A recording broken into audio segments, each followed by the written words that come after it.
Hi guys, welcome to the channel. This is Aquascaping on the Fly, Living Art Creations and your Fly Guy's Guide. That's me, all things aquascaping. My name is Anthony, welcome on board. What I've got for you today is a studio update of what we've built to date. Now, for those of you who don't know, I've only been living in this space about 4 months before I discovered aquascaping and became totally obsessed with it. And I was in the middle of remodeling my kitchen. Fortunately, I was in the middle of remodeling my kitchen because I was listening to videos on YouTube, and I heard aquascaping, and I just perked up and I started watching, and my life has changed ever since that moment. What I did though is I had the advantage of, since I was already remodeling the kitchen area, was to make some modification into the living room area. Now, I'm only in 600 square feet here, and as you can tell, this studio area takes up a bulk of my space. Ironically though, this condo was built like in the very early 80s. This was always the media wall. This is always the wall that the television was on. Even though there's a fireplace that we're gonna pan over in just a moment. There's a fireplace, but there was no electricity over there. I mean, you couldn't have a television mounted or anything like that. It was basically right here. So I had to go through ceilings to run electrical. There was never a ceiling fan in here. This is Texas. Oh my God, that's insane. Who doesn't have a ceiling fan in Texas? And so I took what was supposed to be the dining nook and started with a really easy DIY. Now, when I say DIY, this is all me. This is nothing store-bought. Some of it is reclaimed, salvaged, reused. The only thing I bought brand new were the shelving units, the anchors, and the tabletop legs. So I went as inexpensive as possible. This is an 8-foot IKEA countertop, and that's what I use for the workstation. Now, it is bolted to the wall because the legs, which are sturdy enough to hold it up, and they're adjustable legs. By the way, if you're looking for legs that are adjustable, IKEA is the only one that sells them. And this is amazing because I knew I was gonna need some growth chambers for plants that I was wanting to carry. And those are all underneath here, and they're on lights and they're on a timer. Now, so once I got the initial tabletop, this is my workstation. In retrospect, I don't need a workstation here. My workstation is the kitchen. I mean, this is a messy, messy hobby. Most of my stuff happens in the kitchen and the kitchen has very little counter space. So like today, I'm going through all my tubs that are in my growth chamber in the bedroom. I'm checking all the plants out. I'm doing my, like a week to 10-day checkup on all of them. And those of you who have known, I've had a really bad gnat infestation problem. So I've recently discovered the best way to get rid of them, and I've got a video on there, and if I remember, I'll put a link to it in it so you can see it, so that if you're in the hobby as well, and if you're growing things like I am, like aquarium plants, terrarium plants, and moss, it is a must watch for you because the gnats got out of control. Originally, my limbs up here, which is part of my living art creation up here, had moss on it, and that was such a nightmare. I don't know where I ever thought I could grow moss inside and I wasn't gonna have a bug problem. But anyway, so the tabletop is here. I envision putting in probably 1 or 2 tanks here that are much bigger because I've got some hidden hardscaping that's tucked away in storage areas in here in the unit that's way too big for these tanks. These are just 20-gallon tanks. And so I had another piece of the countertop left over, and I needed to get a mantle, which I have, that I put a mantle in, and then I needed a shelf that I needed. Because I thought at first I was going to put my aquariums here, and this was going to be a shelf for like my products. And then I realized that I wanted to grow houseplants hydroponically out of my aquariums. So that meant, okay, well, I can't really have anything up above them. I looked at shelving. I did look at shelving quite extensively to see what type of a unit I could get put in here. And I found some great ones, but the maximum height they had was 16 inches that was able to hold. And I did not want industrial garage shelving in my living room. I wanted something that looked a little bit nicer. That's not a snob alert thing, that's just me telling you, yeah, okay, I like nice things, whatever, okay, judge me on that. But So I did find some units that I thought were beautiful, but they were also beautifully priced. So I decided, okay, I'm gonna mount my shelf here. It was when I was mounting my shelf, I thought, if I'm gonna mount a shelf here, it is technically wide enough for a tank. It'll hold the weight. What about putting my tanks here? And I didn't get that brainstorm though, until I went on my first scavenger hunt. So I know the video is gonna jump around. You just have to live with me, that's the way it goes. All right, so as you can see right here, this I found in a fire pit, the rock separate. When I saw this immediately, I thought of a sea turtle, and I had an experience in Barbados with baby sea turtles and helping them get into the ocean. So I had an immediate connection to this, and I knew immediately this was going to be a tank. The rock here I found 3 days later on the side of the highway, and yeah, I made a U-turn on a busy road and got this, and it's perfect for it. So the term Trinity tanks came from the fact that I thought, okay, I want to do a series of 3 tanks that have the same composition as far as maybe the plant or the way the substrate flows from tank to tank. So it's going to be 3 separate tanks but 1 environment. And I've got my hardscape is right here for it.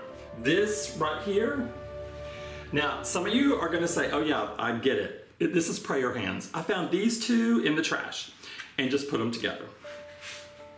It's either prayer hands or, oh my gosh, you guys please weigh in on this because I've been debating about this.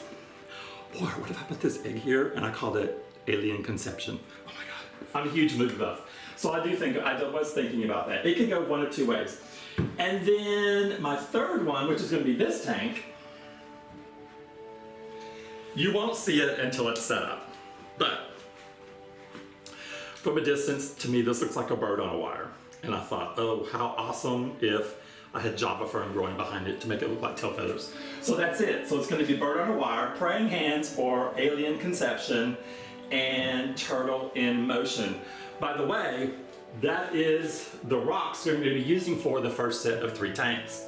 Now, so what I did just do is, before I already had this lighting up here, not as much as I have right now. I had less. I had about half of this. And this is to the point to where when I have my aquarium plants in here, I mean my house plants growing out of the tank, let's back that up. I want them to have a structure they can grow up into because some of them are going to vine. And my idea was, okay, I'll put air plants up here, I'll have the plants going up here, they're going to need some light. So I got this one, and I'll try to remember to put it in the link. It's amazing. So I already boxed the rest of it up. I just ended up buying 2 more. Each tank costs $15 to put the lights in because the set was $45 for 6. It has 2 connection points. So it's 1 timer that goes and breaks off into 2 points because it's really for houseplants to put in a grow chamber. And so for me, it's perfect because 1 goes up here, turns on all this lighting, and the other ones go down here in the tank. Now, some of you are purists and are not going to want this rim that I've left on. My channel is all about budget and being as creative as you can. These tanks cost me $15 compared to, originally I was going to do nano tanks on a shelving system that I was going to put in, that I was going to buy and decorate it and make it look really pretty. Nano tanks are outrageously expensive and they're so super small. So I went to PetSmart when they had their open stock sale, 50% off. I did look at like a 5-gallon, but to me it was just too small because I already had started collecting my hardscape, and my hardscape was bigger than that. So then they had this 20, and they were oblong, and I liked that about them because they didn't stick out as wide. So my shelf was fine, and I could get my hardscape in them. So I've already put my hardscape in there, and I know they're going to look amazing. In my head, they're going to look amazing. So for those of you though who don't want to keep the plastic, that's fine. You can take it off. It's still $15. Oh my gosh, where are you going to beat that price? Now, what I did though is I took the one nice thing about these, and I'll zoom in for a minute. This is just 1 little strip of full spectrum lighting. So it starts here. It connects to this one, this one, this one, and then it turns in front, front, front. So the idea is you're not seeing my lighting. You're going to see the product of the lighting, but you're not going to see the lighting. Now, those of you who really don't want to see your wiring, yes, you're going to see this. I'm going to hide it. I'll have plants up here so you won't see it eventually. But those of you who don't like that or don't want them connected, you could easily do 2 lights per each one of your timers. And that way this one would be independent, independent, independent. I don't care about that. I'll unhook these, and if I need to take them down and clean them or whatever, they're totally movable. I wanted it streamlined. I did not want cords back here. I don't have the space, and I don't want clunky cords. I will tell you this, if you're going into the hobby, plan your electricity accordingly, because that's crucial. Everything plugs in, and you don't want plugs going everywhere. So what I did is I did try them first with just a half light, and I just didn't like it. Now these are totally dimmable. It's got 4 settings. So let's say your tanks are just starting out and your plants are small. You don't want to fry them. There you go, low setting. You can increase. I like that setting. And then of course the brightest ones. So depending on what kind of plants you have in there, you can switch this up. This is really, really versatile for $15 a tank. So right now, what is my investment? $30 a tank. My hardscape, $0. I'm gonna have my aqua soil, which I think is gonna be $10 a tank. So now you're up to a $40 price tag on your tank. And then we'll talk about plants that I'm trying to grow some already. And then what livestock I'm gonna put here. I'm a fan of the shrimp, so I'm gonna start with shrimp, and I'm gonna start with shrimp specific colors per tank so that I can keep them purebred in their own color family, because I'm going with a specific scene for each one of these. Now, I ordered, and there's a video on my website. The closest aquarium store to me, I'd have to drive to Dallas, and that's like, it's not that far, but in traffic it's more than an hour each way, and traffic over there is just absolutely horrible. I don't want to deal with it. So I picked up from Boost Plants, and then also I think it's Aquarium Plants Farm, and I did a comparison, who was better. I ordered samples of each one of them. And check out that video. There's a great video in there about how I show you exactly how the plants came in, what kind of condition they were, and how they've grown to that specific point. Now, I was already growing dwarf hairgrass in aquarium soil with a little bit of water and in a humid condition, and I'm having great results with that. And so I tried that with those plants first, and it didn't work. So I switched it over to immersed in a humid chamber, and I'm already starting to see a little bit of grow back, or at least they're not dying as quickly as they were. So growing the plants, I'm trying to grow my plants, start with one core order and then grow, and then use what I need and then keep growing them, because I don't want to have to keep investing in plants for the hobby. But the other section that we have here, so now we got the shelf ready for the tanks. This we know now is going to have the plants on it. The second feature is going to be here. So I stuck with the exact same type of lighting as far as it was here down to here. This is a little pricier that's underneath here, so you can see kind of the difference in the shading of the color versus the lighter one. But of course, this is one strand, where this is a double, and the double has more than one row in it. So this is a lot heavier lighting here. And we do have, this is a custom light fixture I built here out of all reclaimed materials.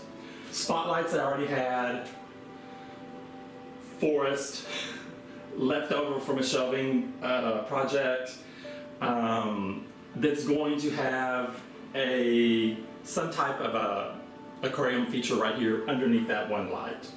So that is where we are right now with as far as the studio area here. There's another light under here. And let me turn it on for you, so you guys can get an idea. This is space management at its best.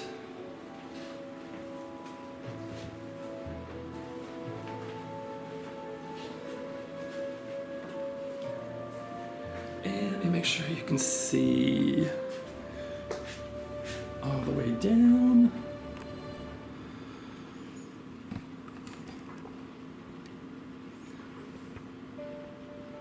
Okay, so now on the camera, the lighting over the tabletop looks way more pink than it is. In person, it does not look that way. So the camera is picking that up. So down below, let's go ahead and just zoom a little. You can see there's containers everywhere. So to your left, the first, that's terrarium, Java fern, and those are my terrarium supplies. I started keeping those in tubs as well because, once again, we were having a horrible outbreak of gnats. Something I do want to show you that's really kind of cool.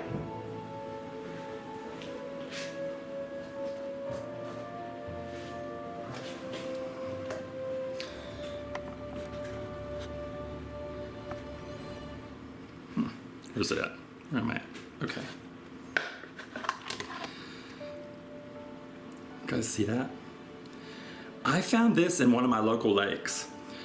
I just put that in there. It has like greened up instantly, and they are just reaching for the stars. So it's definitely a floater. I don't know if it completely will float or if it needs to be rooted.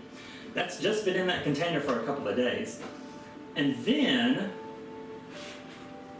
I have this. Now this I may have to zoom. I have to zoom for you because it's tiny. In the same bottle of water. Oh, you can see this. All right, my hand's in the way.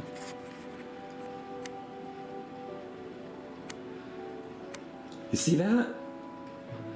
These are also floaters. I don't know what they are. Their little roots are adorable. They just hang down. This was in a local lake that has a fountain, so the water is always staying aerated, and they had ducks. Ducks are in the water. Okay, so it's not blurred, you guys, now.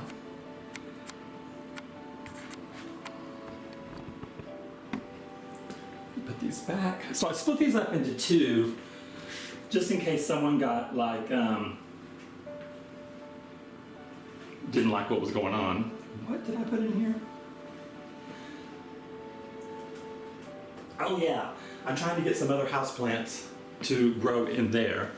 Now I'm going to start playing around with the actual hardscape and seeing what that's going to look like, and then we're going to do the Trinity tanks together as one theme. So we're going to be doing 3 at the same time, and it's going to be under a playlist as well. So I hope you guys have enjoyed this. I've enjoyed showing it off to you. I have so much fun with this hobby. If you're thinking about this, if you're watching this and you've never done anything before, just remember 3 months ago, I'd never done anything either, and I started doing scavenger hunts where I just go out in nature and I'm able to find moss. You just saw floater plants that I found in water. I'm trying to get as much stuff for free as possible, but all my builds are from an extreme budget. So I've got a video coming up, and I think it's going to be the Trinity series, where it's going to be about, can we build a tank for less than $100? And I haven't seen anyone do that out there yet, so I'm really excited about, so keep your eye out for that. You guys have a great evening, and I hope to see you next time. Bye-bye. Hi guys, it's me again. Sorry to intrude. This time I'm going to ask a very special request of my viewers out there and my fans of the channel. As you guys may not know, my channel is basically an infant. It's just a month old, and it's very difficult to reach my audience that I really is intended for my videos because YouTube uses an algorithm, and until the algorithm really knows where you belong and how to get you out there, it's kind of a hit or miss program. So, but what the algorithm pays attention to is what I call the YouTube trifecta. It's the like, comment, and subscribe. So like tells the algorithm, hey, this video is worthwhile. We like this. If you comment, I think that's the most important thing because it shows the algorithm that there's a community now within that channel where everyone's talking together and sharing information, and YouTube loves that. And then also subscribe. Subscribe just says, hey, I like this video, I'm interested in more, and this is what I would like to see. So if you would please consider doing one or the trifecta, I would really appreciate it, because I know I've talked to people, it's gonna sound really weird, but I have talked to people, especially on kind of my flights, when I tell them what my hobby is, I get the same reaction. They love it, they don't know where to start, and they're conscious of the budget, especially in times like this. So I would love to have my platform out there enhanced so that I could really show people you can really do this, and there's a lot of stuff we can get for free. So think it over. If you liked any part of the video, were amused, or want to see more, just give me one or all three and I'd really appreciate it. You guys have a great day. Bye-bye.